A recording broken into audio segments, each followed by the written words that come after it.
it's your boy, bus driver, um, 36 here, and today we're gonna do a different video. Of course, we're gonna do these how to build school bus videos. There's gonna be we're gonna be talking about Bluebird Visions and Tom C2s. So today in this video, we're gonna be talking about how it's made from a show from how it's made from Discovery Science Channel. Of course, I guess if everyone knows that if everyone knows the uh the the old series called How Was It Made, like they made stuff and sorts of stuff in their videos, I mean in their episodes. But anyways, we're gonna be watching not only one but both the episodes. So in a case if you don't wonder, it will be edited by the time the video ends. So it will be edited in the duration of the video. We'll be talking through what they were doing, how they build the IC bus in Tuzla bus plant, making a school bus from start to finish from the TV show How's It Made on Discovery Science Channel. So there's gonna be two parts, but however, this video will be edited by the time. So I'm pretty sure you guys are we're gonna be skipping through the end and get into the next part. So yeah, so stay tuned for that. And if you guys are new, please smack that like, hit the bell notifications, and let's.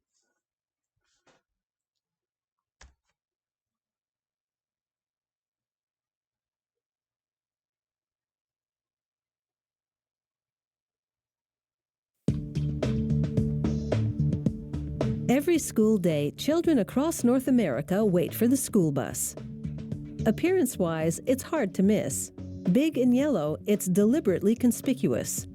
Designed to stand out in traffic so other drivers slow down and take notice. Manufacturing starts with the support structure, the steel underframe. They arrange several short rails crosswise down the top of two long frame rails. These cross rails will link the long rails and provide strategic support. Using a lift, they raise the long rails and the cross rails slide into position just under the rims of the long ones. Now in a fixture that pins the rails together, workers bolt them together. With the school bus underframe assembled, they roll in two enormous wheel axles complete with brakes. Overhead cables lift the bus frame and workers guide it into place on the axles.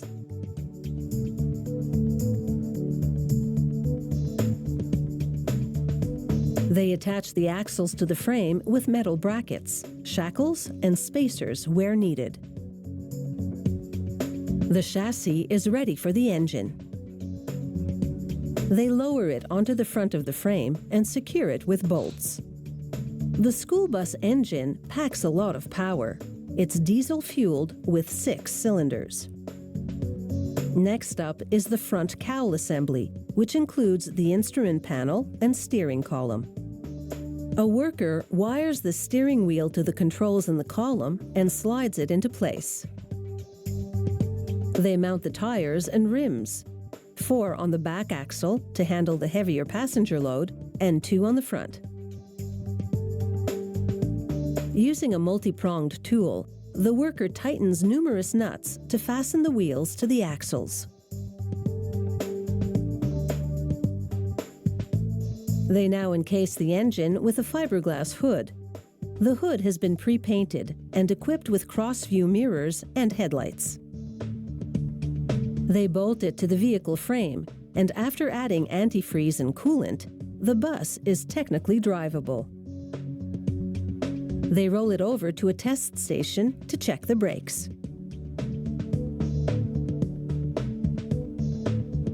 The wheels turn on rollers so the bus runs in one spot. A computer monitors the performance of both the front and back brakes as a driver applies them. They now move on to build the school bus body. The bus body starts with the floor. They unwind double-sided galvanized steel into a machine that slices it into panels. It also cuts holes to be used for assembly. A forming machine folds the sides to create support beams. 2 more steel beams will really stiffen the floor panel. A worker positions those beams on the panel, and an automated machine welds them to it. It feeds the floor panel to the welder incrementally, so it can spot weld down the length of the beams.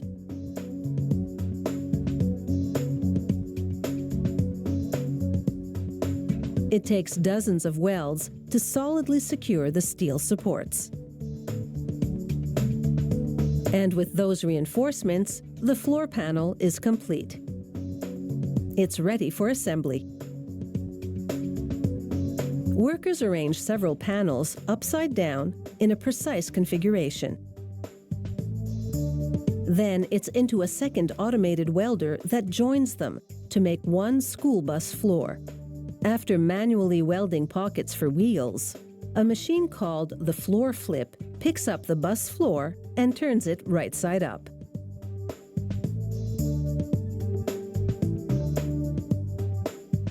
They're now ready to build the passenger compartment, so stay tuned.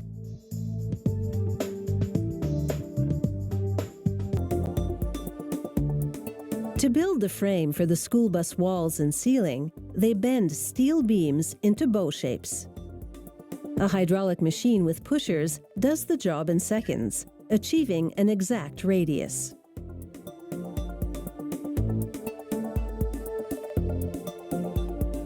The bows will serve as ribs for the school bus body. They make several bows for each bus. The precise number depends on the bus size and capacity. Workers plug the ends of the bows into holes in steel rails and secure them with bolts.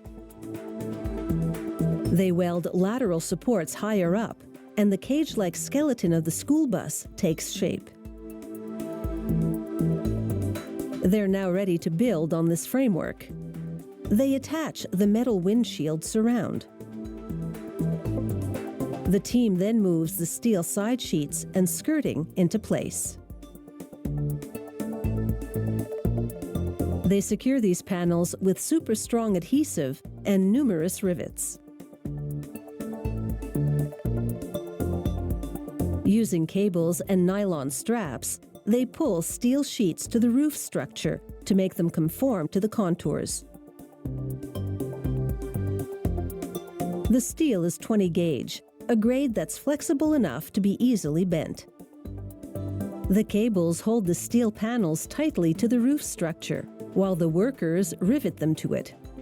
The number of rivets and the strength of the joints are among many government safety standards the school bus must meet.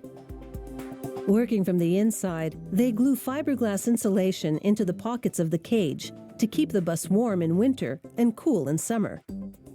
The insulation will also muffle road noise and absorb some of the din of student chatter for a quieter ride. The team installs steel panels on the ceiling. These panels have tiny perforations to allow sound to escape into the insulation. They tape up the windows and doors and sand some areas as they now prepare to paint the exterior of the bus. The paint, National School Bus Yellow, takes the metal from dull to bold. This shade was developed specifically for school buses and can be noticed even with peripheral vision. With the paint now dry, they open the doors and lay a plywood subfloor inside. It too will absorb noise. An employee drives the chassis over to the school bus body production line and parks it. Using cables, they lift the bus body over to the chassis. At over 3.5 tons, it's hefty. So they gently lower it onto the frame rails and mate the front to the hood. They tie the body to the frame with heavy-duty clips. They arrange the seating to surround the passengers with cushioning. This is called compartmentalization because it creates compartments around the occupants to protect them in a collision. Outside, a worker applies school bus lettering, so there's no mistaking that that's what this is.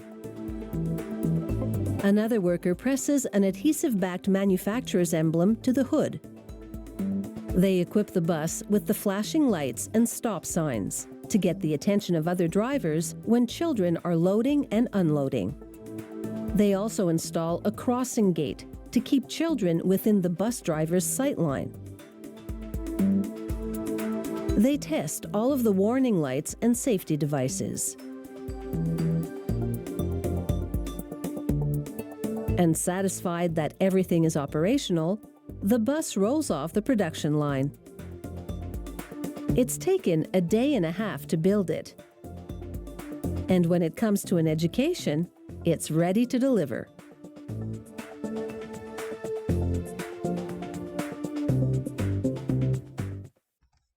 Alright, you guys, that's it for this video.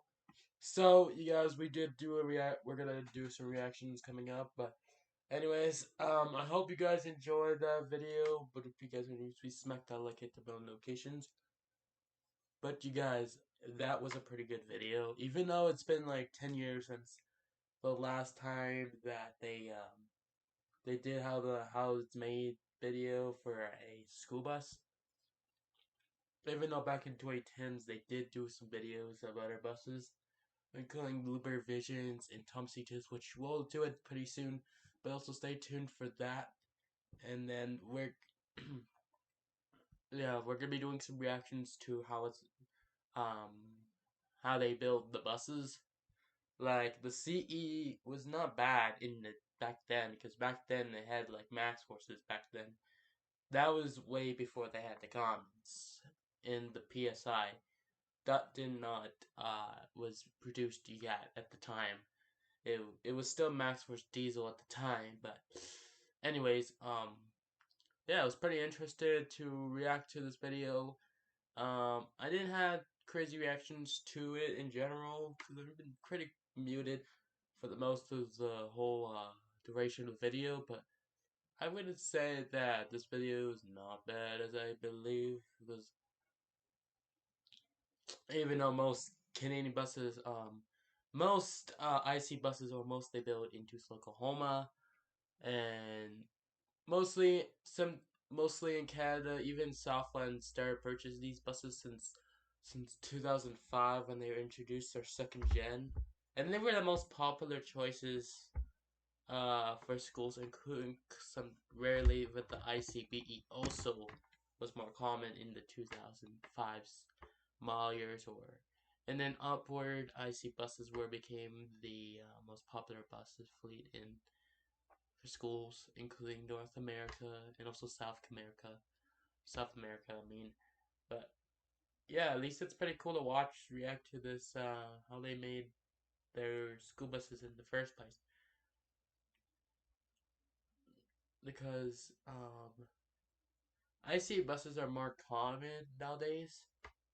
Even if nowadays they're going for the third gen next year, which would suck a little bit because they're discontinuing the PSI gasoline or propane, the 8.8 liters, and there will be two options with the electric body or with the Cummins diesel, which is more common on school buses.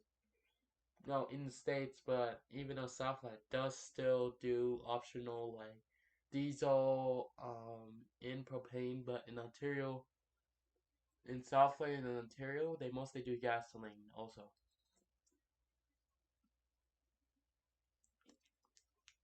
Yeah, it's pretty interesting, but if you guys want me to do more of these how it's made bus videos again, comment down below, and I hope you guys enjoyed the video. If you guys enjoyed it, please subscribe. Now, see you guys in the next video. Goodbye.